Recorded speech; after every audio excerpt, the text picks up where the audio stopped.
The silver heart pendant slipped into view just as Lena Carter leaned forward to pour the sparkling water. It swung gently against her black vest, ordinary everyone else, but not to Eleanor Whitfield. The billionaire's hand froze midway through adjusting her napkin. Her eyes widened, and then, with a sharp breath that cut through the entire dining room, she reached out and grabbed the necklace. "Where did you get this?" Her voice wasn't harsh. It was terrified. Lena stiffened, unsure whether to pull away or apologize. She glanced around. Other diners had already stopped eating. The pianist halted on a wrong note. Two servers exchanged worried looks. "Ma'am, I don't understand," Lena said softly. Eleanor's fingers trembled around the pendant. "Tell me," she whispered, her voice cracking. "Who gave you this necklace?" Lena swallowed. "It belonged to my mother. She died when I was a baby." The billionaire's breath left her like a collapsing bridge. Makeup perfect composure dissolved into panic as her shoulders shook. This was Eleanor Whitfield, woman of steel, owner of the entire Whitfield Grand, breaking down in front of strangers. "That's impossible," Eleanor murmured. "It can't be the same one. Unless..." Her voice failed. She clutched the edge of the table as though holding on to reality itself. Lena tried again, gently. "Ma'am, are you all right? Should I call someone?" Eleanor looked up into Lena's eyes, truly looked, and the dining room slipped away. Her face went pale, lips trembling as if she were staring at a ghost. "You look just like..." She didn't finish. Her knees buckled, and she fell back into her chair with a soft cry that stopped every whisper in the room. A manager rushed over. "Mrs. Whitfield, what happened?" But Eleanor didn't answer. She only looked at Lena, devastated, knowing the past she buried was clawing its way back. Camera turns to the you. "Welcome to our channel. Tell us in the comments where you're watching from and hit subscribe. Your support turns one moment of courage into a movement." Eleanor wiped her face, hands trembling as she released the necklace, and the fear in her eyes deepened. Something inside her had snapped open, something she had spent 30 years pretending she'd buried. That pendant wasn't just jewelry, it was the last thing she ever held that belonged to her missing granddaughter. And now here it was, hanging around the neck of a waitress who had no idea the truth she carried. As Lena stood frozen beside the table, Eleanor whispered the words she feared most. "I know that necklace. And if I'm right, you were never supposed to survive." The room went silent, and the story of what truly happened 3 decades earlier, of love, loss, prejudice, and a child stolen by a system that failed her, was finally ready to be told. 30 years earlier, the Whitfield Grand didn't exist. Back then, there was only the old townhouse on 5th Avenue, dripping with portraits of pale ancestors and rules nobody dared question. Eleanor stood at the head of the long mahogany table, watching her only son ruin her plans. "This is Maya," Daniel said, voice steady but eyes pleading. "She's my girlfriend." The young woman beside him smiled politely. She was black, with warm brown skin and long braids pulled into a knot. Her blouse was simple, her posture careful, like she could feel every pair of eyes measuring her. "Good evening, Mrs. Whitfield," Maya said. "Thank you for inviting me."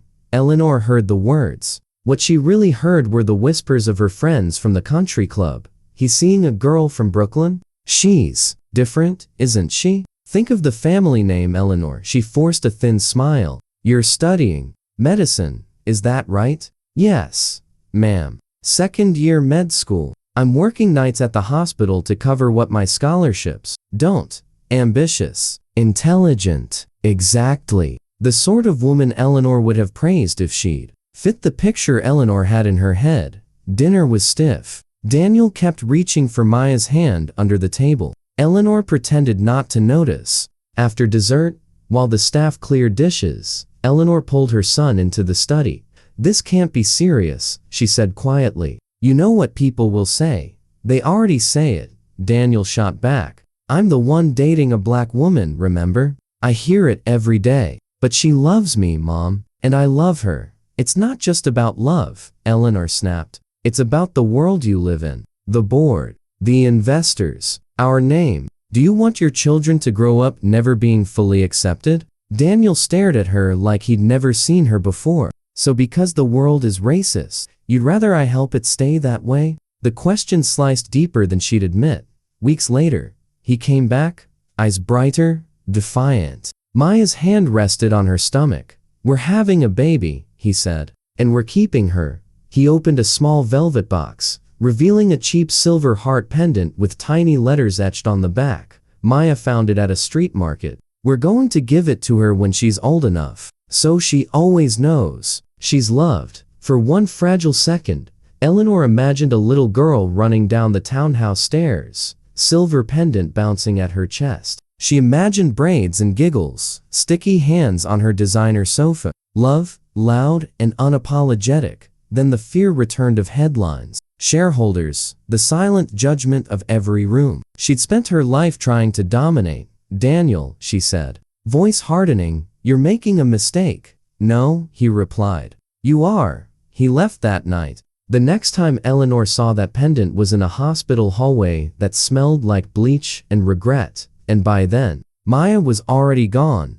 The hospital hallway still haunted Eleanor's dreams, but Lena Carter had no memory of it at all. For her, life began with a file number and a story told by too many strangers. "They found you wrapped in a thin blanket," one foster mother had said once, more annoyed than tender. No name, no note, just that cheap little necklace. Lena had been 3 when she first understood she was a ward of the state. By 6, she could spell temporary placement. By 9, she'd heard every version of the same sentence. "We're not really looking to adopt, sweetheart. Just foster." For now, stretched across a dozen different homes in Brooklyn, Queens, and the Bronx, tiny bedrooms shared with other kids, plastic drawers for clothes, trash bags for moving. The only thing that never changed was the silver heart pendant on a thin chain. Her social worker once warned her, "You shouldn't wear that all the time. You'll lose it." "I'd rather lose everything else," Lena answered quietly. "Not this." The engraving on the back had been rubbed nearly smooth from years of anxious fingers. Sometimes, in the mirror, Lena pressed her thumb over the faded letters and imagined someone doing the same before her, some mother who had seconds to decide what to leave with the baby she couldn't keep. She didn't know that somewhere, in another part of the city, a billionaire stared at the same letters in old photographs and wondered if the child attached to them was dead. By 17, Lena had learned 2 things with brutal clarity. The system was not built to protect kids like her. And people judged you before you opened your mouth by your file, your skin, your clothes. She aged out of foster care with a duffel bag, a community college acceptance letter, and exactly 80. The acceptance died when tuition bills arrived. Rent came first. Food came second. Dreams came last. So she got a job. The Whitfield Grand hired her as a busser first, back of the room, head down,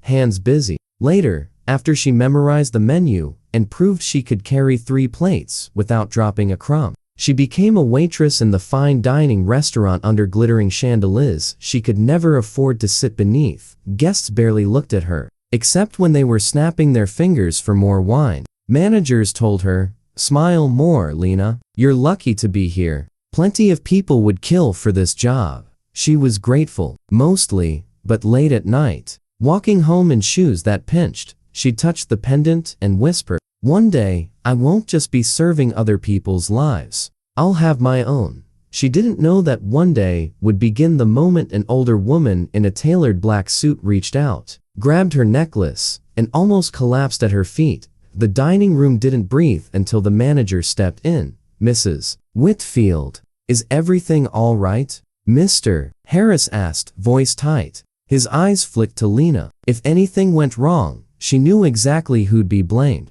Eleanor still looked like she'd seen a ghost. "I need to speak with her," she said, pointing at Lena with a trembling hand. "Privately." Now Lena's stomach dropped. "Ma'am, if I've done something, you haven't," Eleanor cut in. "Please, just 5 minutes." Guests leaned forward in their chairs, hungry for gossip. Phones were already out, recording. Harris forced a tight smile. "Lena, go with Mrs. Whitfield to my office," he said through his teeth. "And be respectful," as if she'd ever dared to be anything else. The walk down the hallway felt longer than any shift. Lena could feel the weight of Eleanor's gaze on the back of her neck, like the woman was trying to memorize every inch of her. Inside the small office, The door clicked shut. The restaurant noise dimmed to a muffled hum. Eleanor moved first. She sank into the chair behind the desk, then immediately leaned forward again, eyes shining with something between terror and hope. "Take it off," she whispered. Lena blinked. "Excuse me." "The necklace," Eleanor said. "Please, let me hold it." Every instinct Lena had screamed no. The pendant was all she owned that felt truly hers. But there was something in the older woman's face, a rawness Lena had never seen on a billionaire, that made her fingers move. She unclasped the chain and dropped the pendant into Eleanor's shaking hand. For a moment, Eleanor just stared. Then she turned it over, thumb tracing the almost invisible engraving on the back. "LJB," she breathed. "Maya had them done at a street booth. Said our granddaughter deserved something made just for her." Lena's chest tightened. "LJB are my initials," she said slowly. "Lena Joy." The social worker picked the name. She said. The necklace inspired it. Tears spilled over Eleanor's lashes. She looked up, really seeing Lena now, the curve of her jaw, the shape of her eyes, the exact mix of features Eleanor had spent 30 years imagining. "What did they tell you?" Eleanor asked. "About where you came from." Lena shrugged, trying to sound casual and failing. "Hospital drop-off. Mother dead. No family. System took over. Story ends there." Eleanor squeezed the pendant so hard her knuckles turned white. "They lied," she said. "You weren't abandoned, Lena. You were taken from a family that was too blind and too broken to protect you." Lena's breath hitched. "Taken by who?" Eleanor looked past her, as if seeing that bleach-scented hallway again. "That's what we're going to find out. But first, we need to know for sure." She slid the pendant back across the desk. "I think you're my granddaughter," she whispered. "And I can prove it." Lena stared at her. The words hung in the air, heavy and unbelievable. "I think you're my granddaughter, and I can prove it." A bitter laugh jumped out of Lena's throat before she could stop it. "You don't even know me," she said. "You saw a necklace, and suddenly I'm family?" Eleanor flinched, but she didn't look away. "I've spent 30 years trying to find you," she said quietly. "I know dates, records. I know the hospital that lost you. And I know that necklace was around your neck the night you were born." Lena's fingers closed around the pendant, now warm from Eleanor's hand. "You have any idea how many times someone's promised they'd stay, they'd help, they'd be different?" Her voice shook. "They all left." "I'm not leaving," Eleanor said. "Not this time." There was a knock. Harris poked his head in, eyes flicking between their faces. "Mrs. Whitfield, the guests are asking questions." "Do you? I'll address them later," she cut in. "For now, I need privacy. And I need a phone." Harris hesitated, then nodded and withdrew. Eleanor pulled her cell from her bag with the same efficiency she used to close billion-dollar deals. "I have a private lab," she said to Lena. "They handle all our medical screenings. They can run a DNA test tonight. We'll have preliminary results in a few hours." Lena felt like she was standing on a cliff edge. Below her was everything she'd ever wanted and everything that could destroy her. "And if it's not me?" she asked. Eleanor's eyes softened. "Then I'll apologize for dragging you into my ghosts," she said. "And I'll make sure you're compensated for the chaos. But if it is you," her voice broke, "then we start taking back what the world stole from you." Silence pressed in. Lena thought of every night she'd lain awake wondering if anyone had ever looked for her. Every form she'd checked unknown for family history. Every time she'd watched moms and grandmothers in the park and felt something twist inside her chest. "Fine," she whispered. "Do the test." Within an hour, 2 lab technicians in discreet suits arrived through the staff entrance, carrying kits and confidentiality agreements. They swabbed Eleanor's cheek first, then Lena's, sealing the samples in labeled tubes. "How long?" Lena asked. 3 hours for a preliminary, one technician said.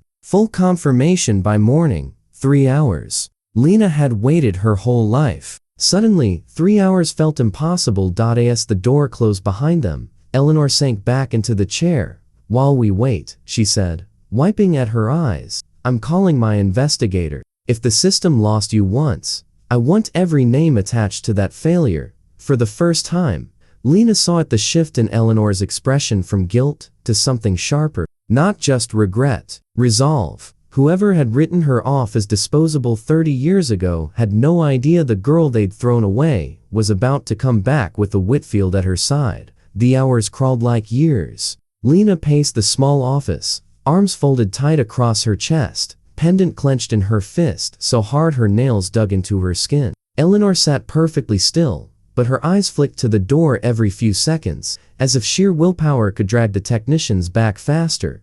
When the knock finally came, Lena's breath caught. 2 lab workers stepped inside, tablets in hand, expressions careful, the kind used when delivering news that could either restore a life or ruin. 1. We have the preliminary DNA match, the lead technician said. Lena's heart pounded so loudly she barely heard herself whisper, "Just say it." The technician nodded. "There is a 99.9% probability that you are biologically related. Miss Carter, you are Mrs. Whitfield's granddaughter." Eleanor gasped, a sound torn straight from somewhere deep, raw, and unguarded. Her hands flew to her mouth as tears spilled down her cheeks. Lena staggered back, gripping the edge of the desk. "No," Lena breathed. "No, that can't, I mean," her voice broke. "Why didn't anyone come for me? Why did I grow up alone if you were looking this whole time?" Eleanor stood, but Lena stepped away. There was too much between them. Questions, anger, 30 years of silence. "I tried," Eleanor whispered. "I swear I did. But every door I knocked on closed. Every file was missing. Every answer was wrong. People assumed you weren't wanted." Lena's jaw tightened. "Because I was black." Eleanor shut her eyes. The truth stung, but she didn't deny it. "Yes," she whispered. "Because your mother was black. Because the Whitfield name was white. And because the people who controlled that system looked at your skin and decided you mattered less." Lena felt heat rising behind her eyes. "So the world lost me because of prejudice. And you? You didn't fight hard enough to break it." Eleanor's tears came harder, shoulders shaking. "I was a coward. I cared too much about how people saw me, and not enough about being a good mother or grandmother. And you paid the price for my fear." The confession hit harder than the DNA results. Lena didn't know if she felt vindicated or shattered. For a long moment, neither spoke. The hum of the restaurant outside felt like a different world, a world where none of this had happened. Finally, Eleanor reached into her bag and pulled out a worn photograph. Maya's smile lit the frame, braids falling over her shoulders, hand resting on her pregnant belly. "She wanted you," Eleanor whispered. "More than anything. She loved you before you even existed. And I lost both of you because I didn't defend her when it counted." Lena traced the edge of the photo with trembling fingers. The resemblance was undeniable. Why didn't you stop looking?" Lena murmured. Eleanor stepped closer, for once unsure if she had the right. "Because I owed her," she said. "And I owed you." Emotion cracked through Lena's chest, sharp and overwhelming. For the first time in her life, she wasn't a file number or a forgotten child. She was the granddaughter of a woman who had finally chosen truth over pride, and the daughter of a woman she would never meet. The photo of Maya stayed in Lena's hands long after the technicians left, long after the restaurant's noise faded into the background hum of a world she no longer recognized. She traced her mother's face, memorizing the curve of her smile, the gentle tilt of her chin, features she had spent her whole life searching for in reflections that never gave her answers. Eleanor sat across from her, hands folded, as if afraid any sudden movement might shatter the fragile connection forming between them. "We don't have to rush anything," Eleanor said gently. "This is your pace to set, not mine." Lena swallowed hard. "I don't even know what I'm supposed to feel right now." "You're allowed to feel everything," Eleanor whispered. "Anger, relief, confusion, grief, all of it." But it wasn't that simple. The truth wasn't just emotional, it was public. By morning, a photo snapped by a diner had gone viral. Headlines erupted. "Lost Whitfield heir found working as waitress, billionaire collapses after identifying missing granddaughter's Ducey." Lena's quiet life exploded. Reporters camped outside the hotel. Guests whispered behind menus. Some congratulated her. Others glared, muttering about undeserved wealth and people who don't belong in the family. the racism she had lived with all her life didn't magically disappear just because her DNA matched a billionaire's. One woman at the hotel bar sneered loudly, "Bet she's lying. They always try to marry into money somehow." Eleanor stepped between them before Lena could respond. Her voice was ice. "She doesn't need to marry into anything. She is the family." The woman shrank under the billionaire's glare, but Lena still felt the sting. Later, walking through the lobby together, she whispered, "That's what I'm scared of. That I'll never fit in your world." Eleanor paused, turning to her fully. "Then we'll build a new one, together." It wasn't a promise of perfection, but it was a beginning. She invited Lena to her penthouse for dinner, not as staff, but as family. The elevator ride felt unreal. The doors opened to a space filled with art, books, and photographs Lena recognized from news articles, but had never seen up close. Eleanor led her to a small cabinet. Inside was a memory box, ultrasound photos, Maya's letters, a tiny knitted hat. "I kept everything," she said. Hoping, praying. Lena lifted the letters carefully. "These were really for me?" "Yes," Eleanor said, tears in her voice. "Maya wanted you to know where you came from. And now, I want you to decide where you want to go." It was overwhelming, terrifying, and strangely comforting. For the first time, Lena felt the possibility of a life that wasn't defined by survival. Eleanor reached across the table, palm open. "You're not replacing anyone," she said. "You're exactly who you're meant to be. And I want to help you build the future you deserve." Lena hesitated only a moment before placing her hand in Eleanor's. For the first time in 30 years, the Whitfield family wasn't broken. It was becoming whole again. The first time Lena stood on a stage with lights in her face and cameras pointed straight at her, she wasn't carrying a tray. She was carrying a speech. Behind her, projected on a massive screen, was a photo of Maya smiling into the sun, braids loose, hand resting on her pregnant belly. Beside it, another picture, Lena today, in a tailored suit Eleanor had insisted on buying. The same jawline, the same eyes. "Good evening," Lena began, voice steady despite the thundering in her chest. "My name is Lena Joy Whitfield. For most of my life, I didn't know that." The audience of donors, social workers, lawmakers, and former foster youth fell quiet. "I grew up as a file number, as unknown parents, as temporary placement. I was told there was no one looking for me." She glanced at the front row, where Eleanor sat, hands clasped, eyes already shining. That wasn't true. The truth was buried under neglect, under prejudice, under a system that decided some children were easier to lose than to fight for. She told them about the pendant, the restaurant, the woman who grabbed her necklace and shattered 30 years of silence with one question. She spoke of DNA results, rage, grief, and the slow, painful process of forgiving someone who had once chosen reputation over courage. "And that's why this exists," she said, gesturing behind her. The words, "The Maya Johnson Foundation for Child Justice," glowed above the stage. "This isn't about me becoming a Whitfield," Lena continued. "It's about every kid who was told what I was told, that they were unwanted, unimportant, unclaimed. We are here to prove the system wrong, to reform foster care, to demand accountability from hospitals, courts, and agencies that lose children on paper and never look back." Applause rolled through the hall. But Lena wasn't finished. "I can't change the years I spent wondering if anyone cared I was alive.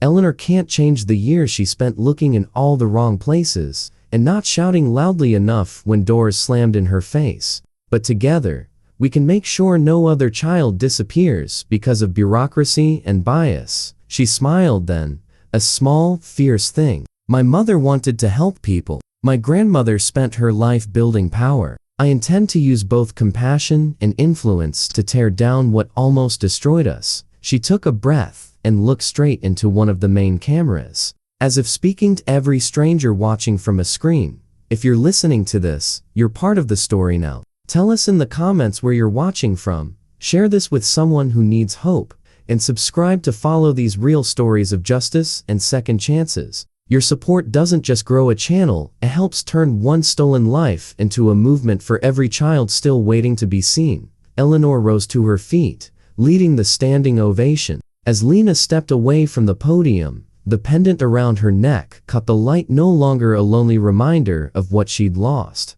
but a symbol of everything she was building. The Whitfield name had once stood for wealth. Now, it was finally starting to stand for something more.